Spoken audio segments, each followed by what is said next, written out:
दूसरों रंग के काहे लोग होता हैं? अरे अरे ऐसन लागे खोजे लेके दियावा हो पियावा ऐसन चाही देखते जुड़ाई देखे हियावा हो पियावा ऐसन चाही। अरे मैं चक्कर आ रही है जी। अरे तो मत घूमा चक्कर आवता तो हो गई। अब हमके खिया दी रारी पतर काटी अपन खा के खियाइए। अरे हम पहले तोरा खिया दे पिया भतार खो जाए। हाथों में पूजा की थाली आई रात सुहागो वाली चांद को देखो तुझको देखो करवा चौथ का व्रत में घर पे आवे तेरे हाथ पी के पानी दक्षी से बन जाऊं रानी। आराम से ना तो करे जा दाली आइदा जय हो करो चौथ माता नीचे रख दे ला इधर देंगे अब धर धर नीचे धर तू ही रहो कबल हम ताके देखत रहनी यार तो के पता नहीं तू ही रहे रे तू रे बनई लवा कहां गए हो तार के पैर पर चढ़ रहा तार के पैर पर आज को ना कट कर रहा ओनिए। अरे ना रे के कह देल बता से हम कहता हम कुछ नहीं के पहले खैले कुछ नहीं खे कौन कौन से बजवा कल सका रे अरे दुगलवा और कुछ बोले कब क्या है रे आधा घंटा में 1 घंटा हो गो सबनी के बड़ा टूट गइल 12 में 1 मिनट टाइम बा तो मेरा बड़ा टूटे हैं। ई बताओ कि भैंस तोरा देल रहली त का करी अरे अभी नहीं पता नहीं क्या तभी हो गए तर की बर्दाश्त ना कर सकेलु आधा घंटा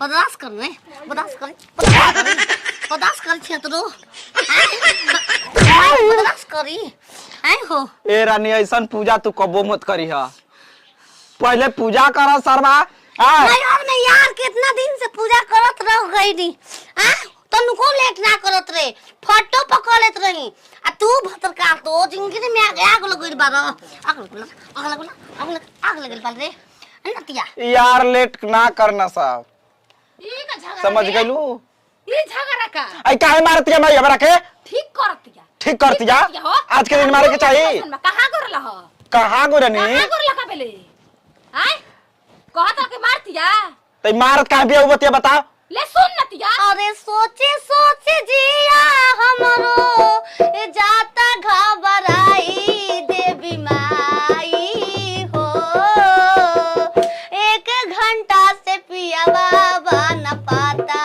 देवी माई हो जाने कहां बमला बन पाता।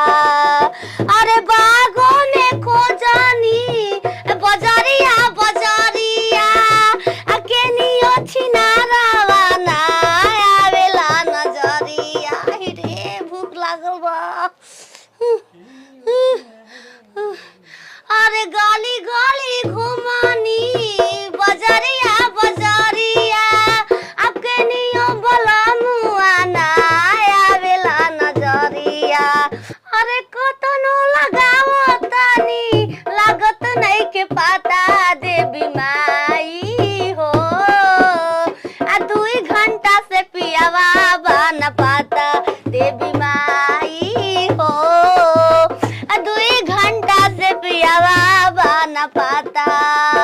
आ कुछ उपाय करी आ सोची विचारी हमरा बला मुआ के कैसे बिसारी। अरे करा ना अरे कैसे बिसारी उनके कैसे बिसारी अरे उनके खातिर खइले नहीं की आ दिन भर से खाना देवी माई ओ भूख लागल बाटे अब हमके देवी माई ओ कह देवी माई हो भूख लागल बाटे अब हम खाई कह द ए भसरो कहां भेजल बारू चिल गोदरा के अपना हम पूरा गांव खोज के आ गनी कनिया हम खाएंगे अब ताकेंगे नहीं इंतजार नहीं करेंगे देखो इंतजार करो, इंतजार के फल हम मीठा होला। बेहोश हो जाए। अरे चुपचाप तनी मुंह धोला पान ले जाके, तो मुंह धोले मन ठंडा हो जाई। जब पूजा पाठ करते बालू तो निमन से कल आई बबुआ तब खइहा खिया चांद देख के। हम जाती सूते तू तेले जगा तू दी। तो ना जाला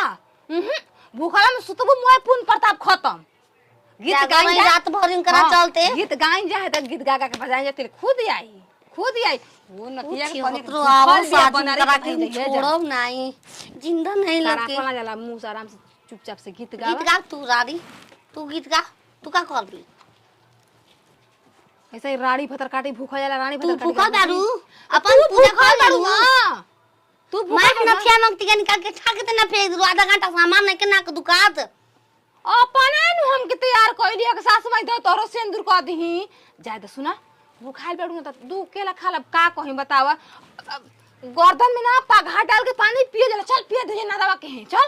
भैंस बनेबू हम के हाँ, अब भैंस करू बन उनका चलते मैं चीज बन जी आज हम बनाऊ ना। रुक जाए मैं उनका बदला लेके रहम ताकत रही। का कहि रस घोर के लिए पिए हम दी। तो अपना पिया जी के रूप में देखिला श्री राम के सीता बन के पूजिला रोज चरनिया माला जपी उनके नाम के। ए जी सीता बन के पूजी चरनिया माला जपी उनके नाम के। बोला बोला शंकर भगवान की जय जय। दांत लागता काय कर देख रे भैया हम जन्नियो के दांत लग गइल। हम जाते फिर से मेकअप करके आएंगे जी। है पूजा फला उठ चल बट। तू जाइबू हम जातन पान लेके आवतन तोर मेकअप लेके आवतन तुरंत चुपचाप बट मेकअप करिया बैठले बैठा। केहू नहीं गया मैं दुनिया में सारा केहू नहीं गया। भूखे गलती हो गई हमरा से। आगे से कबो पाप ना करम भूखे हो। अरे बाप रे बाप, हे तनी बात खातिर हां बात बा जान तो भुन्ना बो के तबीयत खराब रहला ना गयती हरे क देले रहती। उनकर एक बाप भूखा के साथ हम मुंह जाते तो के नहीं होगती। भूख के मारे हम घर जाएंगे जा रहे बैग सरिया के भागूंगी। आज के दिन में जाई पूजवा करवा लेल रहता। पूजा करवा के जई तो फिर घुना बोके केहू मरता है जी पूजा जाता। जानता कि भूखल बिया कोरे कोर खा ले। आधा घंटा लेट भइल आइनी ना। आधा घंटा कम होला 2 मिनट खाती आदमी हेने ले होने तर आधा घंटा बहुत नीमन कइले बड़ा। बाबू अभी तर छोड़ के भाग जी हंसता। अरे हराम जाता ले जो कह के मना कह के ज्यादा रानी हम पूजा कर निमन से चल तार व्रत तोड़वाओ तो ले जो उठा व्रत त टूट गइल बा। खा लगल बेरे जद अपना हाथे पानी पिए दे बबुआ। पानी पिए दे शुभ शुभ हो जाई। पिया देल बनी फिर दोहरिया के मनाई दोहरिया के खियाई। ला गलती करबत हम मनाई